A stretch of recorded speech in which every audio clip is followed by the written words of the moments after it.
ആളുകളെ നമുക്ക് ആ ബദരീങ്ങൾ എത്ര ത്യാഗം സഹിച്ചിട്ടാണ് ഈ ദീനിനെ നമ്മുടെ കയ്യിലെത്തിച്ചത്.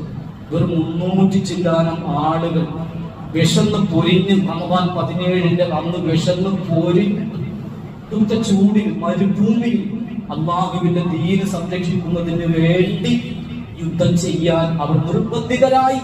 അവരത് ചെയ്തു. റസൂലുള്ളാഹി സ്വല്ലല്ലാഹു അലൈഹി വസല്ലമ അടക്കം അത് ചെയ്തു. അല്ലാഹുവിന്റെ പൊരുത്തം അവർ നേടി. പട്ടിണിയെ കിടന്ന് അവർ അല്ലാഹുവിന്റെ പൊരുത്തം അവർ നേടിയ ദിവസമാണ് യൗമുൽ ഫുർഖാൻ. ലോകത്തിന് വ്യക്തമായി, അറബികൾക്ക് മുഴുവൻ വ്യക്തമായി മുഹമ്മദ് നബിയും സ്വഹാബിമാരും സത്യത്തിലാണ് എന്ന്.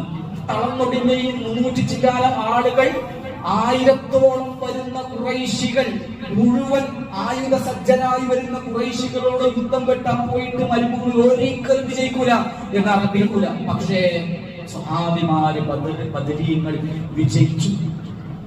അതിനെ ഖുർആൻ വിളിച്ചു യൗമുൽ ഫുർഖാൻ. സത്യത്തിന്റെയും അസത്യത്തിന്റെയും വേർതിരിവ് ജനങ്ങൾക്ക് ബോധ്യമായിരുന്നു. അല്ലാഹുവിന്റെ സഹായം ഈ സ്വഹാബിമാർക്ക് ഉണ്ട് എന്ന് അറബികൾ മുഴുവൻ മനസ്സിലാക്കി.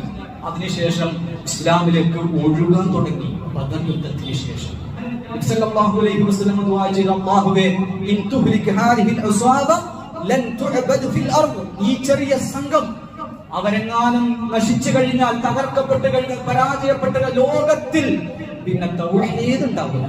നിന്റെ ഇബാദത്ത് ചെയ്യുന്ന ആളുകളാണ് റബ്ബേ, നിന്നെ മാത്രം വിളിച്ചു പ്രാർത്ഥിക്കുന്ന ഹസ്ബി അല്ലാഹ് എന്ന് പറയുന്ന ഒരേ ഒരു സംഘം, ലോകത്തിലുള്ള ഒരേ ഒരു മനുഷ്യ വിഭാഗം, അതിൽ 300-ഓളം ആളുകൾ മാത്രമേ ഉള്ളൂ. റബ്ബേ സഹായിക്കണം എന്ന് അതിനു വേണ്ടിയുണ്ടായ, തൗഹീദിന് വേണ്ടിയുണ്ടായ ബദർ, ആ ബദരീങ്ങളെ തന്നെ മുസ്ലിമീങ്ങൾ വിളിച്ചു പ്രാർത്ഥിച്ചുകൊണ്ടിരിക്കുന്നു. എങ്ങനെ അല്ലാഹുവിന്റെ സഹായം എങ്ങനെ കിട്ടാൻ?